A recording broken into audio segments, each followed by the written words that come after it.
Bonjour, nous allons voir comment mesurer la rentabilité du laboratoire dans une pharmacie. Donc, première chose, c'est de savoir de quoi on va parler en termes de rentabilité. L'idée est de mesurer la rentabilité du laboratoire pour bien adapter l'offre produit aux achats des clients.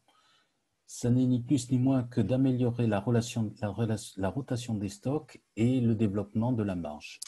On va aller voir l'outil qui s'appelle Rendez-vous Labo. Auparavant, on a quelques points pratiques à regarder. Ce qu'il faut savoir, c'est qu'un laboratoire propose une large gamme de produits. Ces produits sont toujours présents dans plusieurs marchés et un laboratoire est rentable s'il permet de générer des revenus suffisants dans une même gamme de produits. Comment mesurer la rentabilité du laboratoire? On va s'intéresser à la part du chiffre d'affaires dans une gamme de produits et la part du stock dans cette même gamme.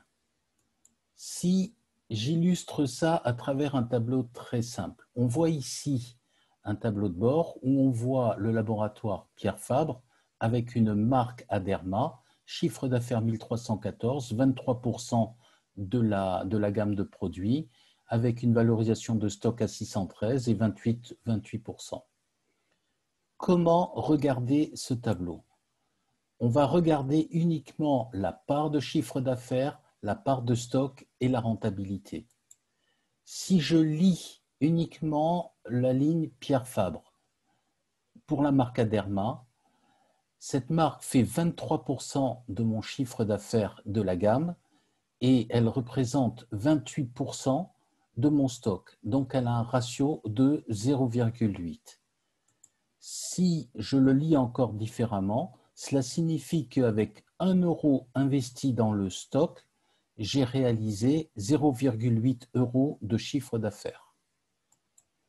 Si je repasse sur la deuxième ligne qui s'appelle Roche-Posay, 21,4%, 20%, 1,1, cela signifie qu'avec 1 euro de stock investi, j'ai réalisé 1,1 euro de chiffre d'affaires. On va aller voir concrètement comment cela se présente. On va aller dans le rendez-vous labo, rentabilité fournisseur.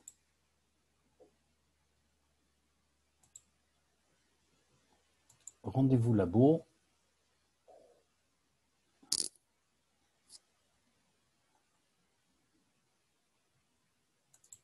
Rentabilité fournisseur. Là, je vais prendre une gamme de produits de la dermocosmétique. Je vais prendre les soins du corps et je prends les soins du visage. Et je veux regarder la rentabilité de 4 marques. Je vais regarder Aven, Magreen, Chlorane, Nux, Roche-Posay.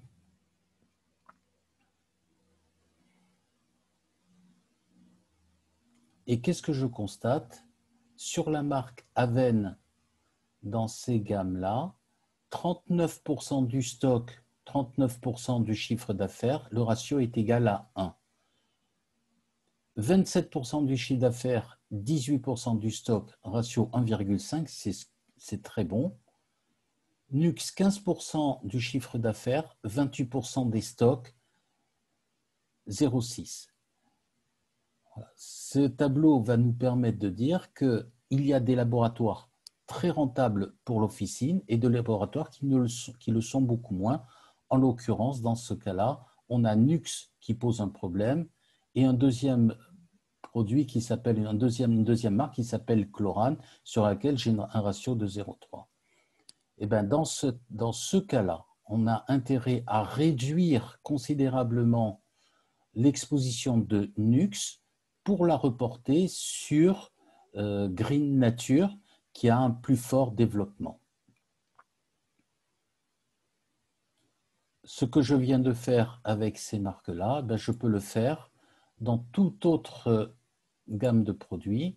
Je peux reprendre cette fois-ci la marque, les produits pour la bouche et les dents, et je vais regarder Pierre Fabre, je peux regarder Roche-Posay. Ah, pardon, on va enlever ça, on va rester sur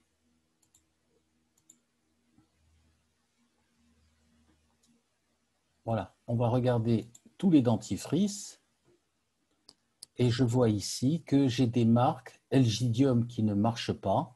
Je vois que Elmex ne marche pas très bien. Par contre, je m'aperçois que le Parodontax et l'Arthrodon marchent bien.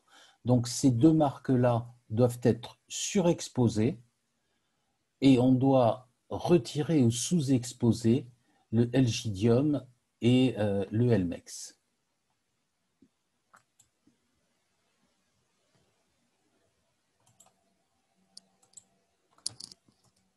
En résumé, comment améliorer la rentabilité des linéaires?